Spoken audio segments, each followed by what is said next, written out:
there was a time in the 60s, and I look around the time 1964, when there was a certain planetary alignment, which is again occurring right now. And there was a tremendous impetus from the hierarchy of masters to get people to awaken to the inner Christ.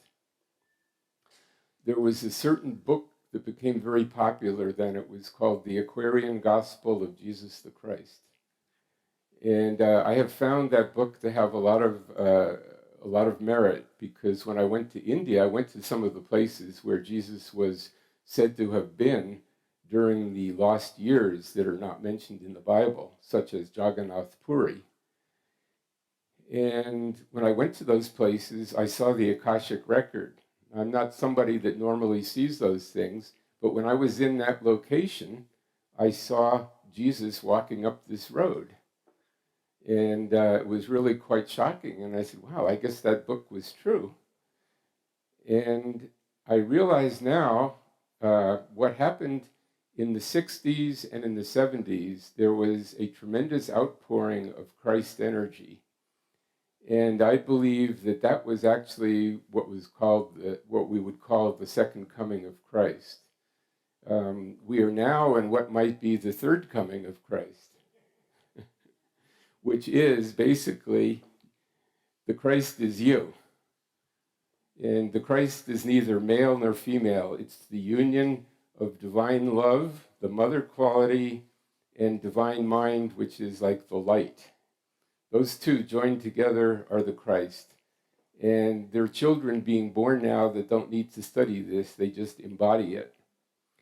But when a lot of people here were not around in the 50s. I remember the 50s. And it was like molasses flowing, like in February or something. You thought nothing was ever going to change. When is something going to happen? And then suddenly the 60s came along, and it was like, wow, something is finally happening, And one of the things that happened was guys growing long hair and rebelling against their parents and getting kicked out of their homes, and women doing the same thing. The women started dressing like Mary, wearing those kind of clothes, and the men started looking like Jesus, And you look at those pictures of the communes back in those days, they all look like they were back in biblical times. And I was with Ram Dass in India and his guru in 1971, 72. And you look at that photograph, and they all look Christ-like, like Krishna Das, who just gave a concert in Ashland. He now has a crew cut, and wears T-shirts and stuff. But back then, he wore the long Indian kurtas, and he had long hair. He was like Jesus, And then I have a friend, Ravi Das, who was actually the one that took Bhagavan Das to India, and Bhagavan Das was the one that took Ram Dass to meet his guru. He had long hair, and he published a book about 10 years ago, maybe 5 years ago, and he put his picture on the cover, and he looked very Christ-like. He had long hair, and there were a lot of people back then that had that appearance. And I've just come out with my own book called Search for the Guru. That's me in 1972. That's what I looked like when I came to Mount Shasta. In fact, this is my passport picture, 1972, before I went back to India the second time. And it was taken in Hudson, New York, and the photography studio was in the ghetto there, the black ghetto. And I was walking down the street, and a little black boy, about 9 years old, came up to me, and his eyes got real big. He just stopped in his tracks, and he said, "Mister, are you Jesus?" And I said, "No, but he's a good friend of mine." And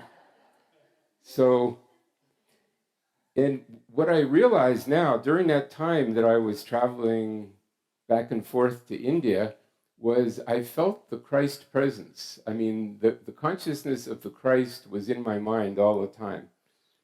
And I finally got up, after a while, I got up the courage to talk to Neem Karoli Baba, and everyone in that scene was worshiping him and, bowing at his feet and everything. And after a while, I started to feel that he wasn't my guru because, he wasn't even talking to me, or, I felt like I was completely ignored.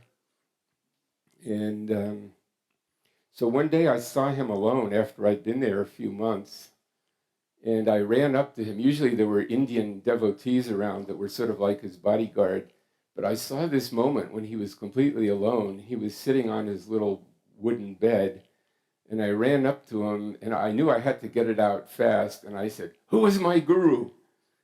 And he looked at me, started shaking his fist at me, and he's shouting, "Jesus Christ, Jesus Christ, Jesus Christ." And I went, whoa, that's not what I wanted to hear. I didn't come all the way to India to be told that, you know, the Presbyterian church that I had attended back in New York, that was my guru there. So, so, I continued to hang out in India and try to play the guru game. And that's sort of what this book is about, Search for the Guru, that I was, bound and determined after I heard the great experience Ram Dass had to find my own guru. And finally, it really hit me on the head that you have to find the guru inside yourself. And I think that really is the meaning of the second coming, that we have to find it inside.